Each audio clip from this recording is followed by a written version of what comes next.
how to lift your board performance in 2025. There are a number of key ways that you can really be a high-performing board director. Number one, you need to really allocate the time to the board work.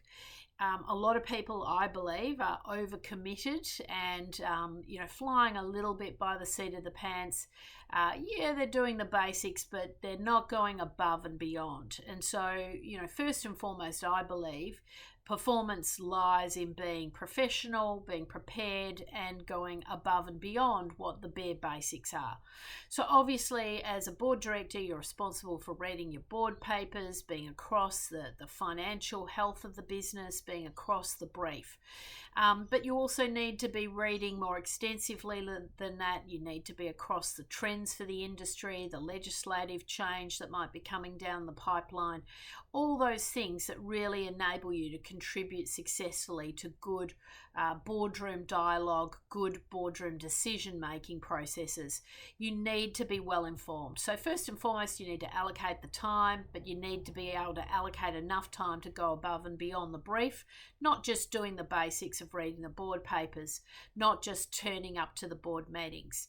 Now, I know a lot of people these days are, attending board meetings via, electronic means, which is okay, and I do understand the need for that, but there is a different type of board meeting that occurs, in my opinion, when you do attend in person.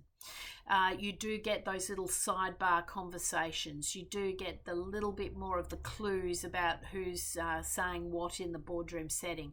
And I know where I've been in boardroom meetings where it's split and you have half of the board online and you got half the board in a meeting room, and you can see the people online. They, change the screen to blank. They're not fully, sort of present. You can see that they're working on their computers in the background. You know that the engagement level is just not quite there. Whereas when you're all in a boardroom meeting together physically, a lot harder to kind of, check your emails and so on. So I do encourage you, if you really want to lift your board performance, really limit the number of times you take the option to attend virtually. You need to allocate the time to this. You need to allocate the time to building the relationships around the table. The next thing I believe you can do is really, roll up the shirt sleeves in the committee work. Committee work is really where the bulk of the work happens. It's where you're often driving the board papers, you're driving the business strategy, you're driving the risk management, issues of the day. This is where you're doing sometimes the business continuity planning.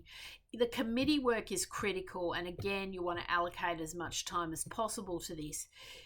I'm finding often that there's just not enough time in the committee meetings to do the work. And you've got to try and look for opportunities to kind of bring everyone together. So again, really be a high contributor, bringing your thought leadership to the table, go above and beyond. And then just finally, really making the time to go and meet with each individual board member privately, have the one-on-ones. I'm surprised how many people don't do this, but it's really critical to have the offline meetings, build the rapport, get to know individual board members really well, spend the time. And so really my overall theme here is, performance really starts to lift and go to the highest level when you are committed, when you are informed, when you are committing the time to meet with people, build that rapport. And of course, this all leads to better decision making, better informed conversations, bringing more information to the table. So really think about your own individual performance. And as a board, you should be thinking about what are the formal checkpoints this year coming up as to how you're going to assess performance in the boardroom.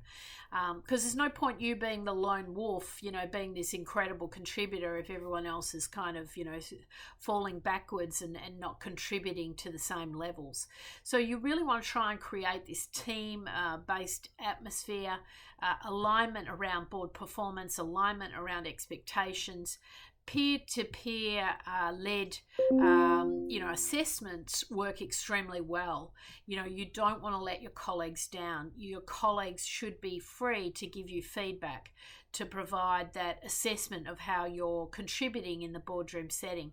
You might even have a scenario where you each go around the table and provide a critique or advice or suggestions for each board member. Now, that might be a bit confrontational, or it might not feel that comfortable to you, but this is the sort of dialogue we need to get really used towards, so that you're really, really lifting performance in the boardroom and your own individual efforts are always on the rise.